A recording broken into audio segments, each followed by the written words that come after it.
Our food for this hike was really, really simple and nutrient dense. It honestly makes hiking so much easier.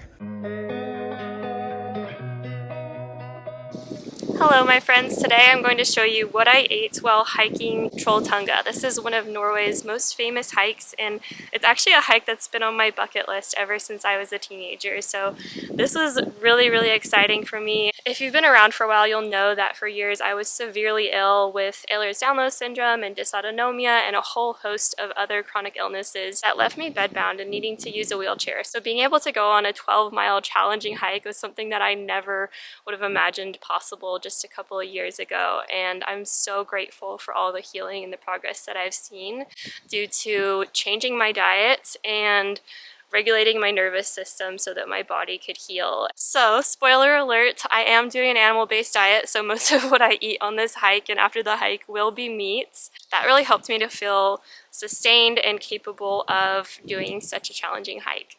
We started the Trolltunga hike at the highest parking lot called P3, and you have to make a reservation to drive up there and park there. But we were really glad that we did this because it saved so much time on the hike and made it much more doable for us. All right, we are at the trailhead for Trolltunga. This is the highest parking lot. We just bypassed a lot of the hiking.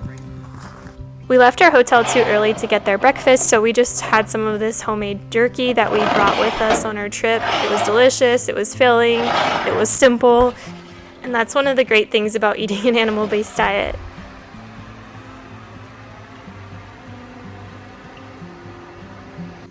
We got a really early start on our hike, which was really nice because there weren't many other hikers around, especially in the beginning. It felt really peaceful, and later you'll see that we were able to take our picture at the tongue without much line at all. The scenery on this hike is just unbelievably beautiful. There's alpine lakes and fjords and green grass and flowers. It's just stunning. Okay, we're hiking Trolltunga. We just did the biggest climb of the hike.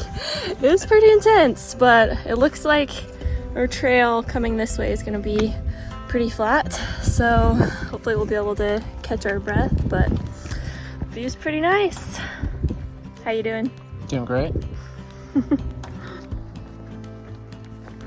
After about an hour or so, we started to cross more people on the trail, and we saw lots of really cute dogs too, like these ones here.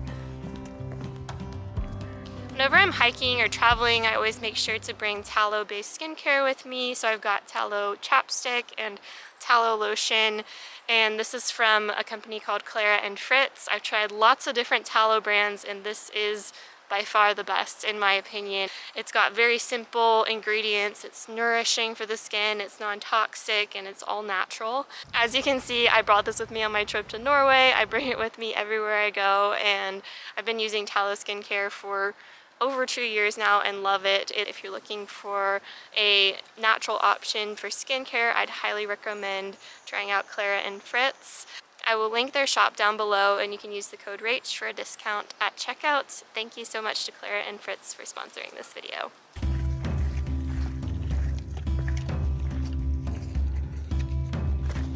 Trolltunga is by far the most pleasant hike we've done, other than there's a really steep uphill climb at the beginning, but so far the trail has been really nice and it's felt pretty easy other than the really intense climb at the beginning. So even though the other hikes were shorter, I feel like the terrain on this one is much nicer, and the views, I don't know, everywhere the views are amazing. It's Norway. A few hours into the hike, I had a carnivore bar to fuel up. It's a high-fat snack made with beef tallow and grass-fed beef, and it was delicious. The trail was really easy to follow, and we really enjoyed the portion of the hike after the steep uphill climb in the beginning, and at this point we're getting close to the tongue. There it is, the famous Troll's Tongue. You actually have to wait in line to walk out onto it and take pictures, but luckily because we started so early, the line was very short. We only had to wait about 5 minutes. Honestly, I thought I would be too scared to walk out onto the tongue, but it's not even close to as scary as it looks. It's very wide and you can't even really see the drop off. Believe it or not, the views were actually even more beautiful in person than they are in pictures, so we definitely recommend visiting Trolltunga if you ever have the chance.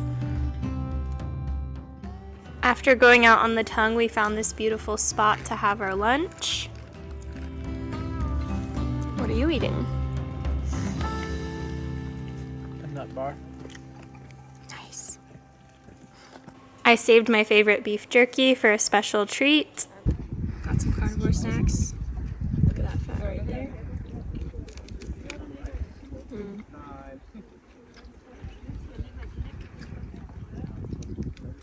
Very tasty. View's not bad either.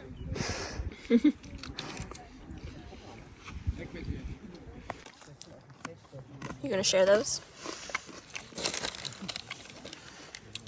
Apple crisps. Crunchy. Along with our beef jerky, we had some dried apple crisps, which were really tasty, and more beef. We had some beef sticks from Paleo Valley. These are really good. As you can see, our food for this hike was really, really simple and nutrient dense. It honestly makes hiking so much easier. This is the line after we ate lunch. Definitely got a lot more people. After enjoying the view at the top for about an hour, we started our hike back down, and as you can see, the views along the trail are stunning as well. There were alpine flowers and streams. I'm not gonna lie, I really wanted to jump into one of those lakes. We brought water filters with us, and there were plenty of spots to refill your water along the trail, which was really nice.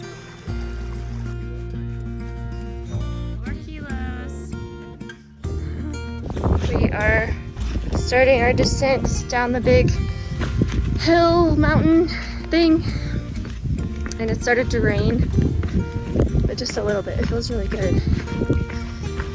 I guess it's not a hike in Norway without a little bit of rain. The end of the hike was super foggy and rainy like this, but it actually felt really good after a long day of hiking. 100 meters. 100 more meters. Home stretch. So after our hike, we were really hungry, and we went back to our hotel, and we had dinner at the buffet there in their restaurant, and it was delicious. They had tons of meat and seafood and cheeses, and it just really hit the spot after a long day of challenging hiking. The veal was really tasty, but I think my favorite was the duck leg on the right.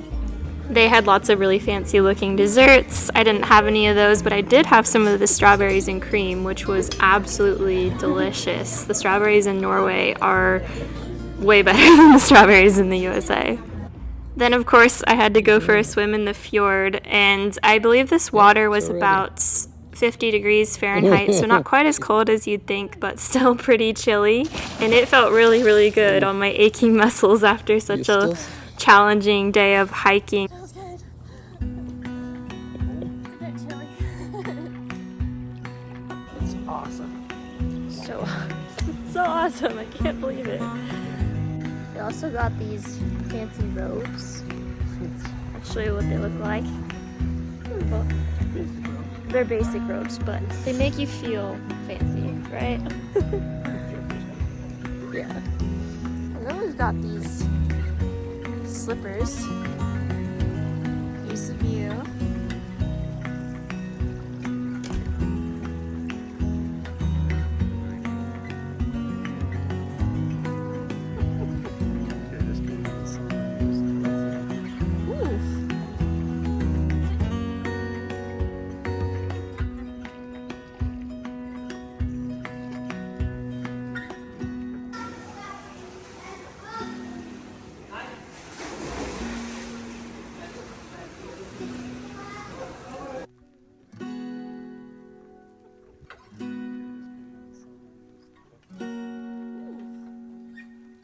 This is the hotel breakfast that we missed out on when we got up early to leave for the hike, but we got to enjoy it the next day before we left to go to the airport. Norway really had some of the most amazing hotel breakfasts, even at cheaper hotels. We splurged on this hotel for our last night, but Even at the cheap hotels, they had good breakfasts, and they were also really into seafood for breakfast, which is very different than breakfasts that you would typically see in the USA. But I actually tried salmon roe and fish roe for the first time, which was exciting. Brown cheese is also a Norway classic that you'll have to try if you ever go there. Anyways, that's a wrap for my Trolltunga video. I hope you enjoyed, and make sure to subscribe and follow along on Instagram, and I will look forward to seeing you in another video very soon.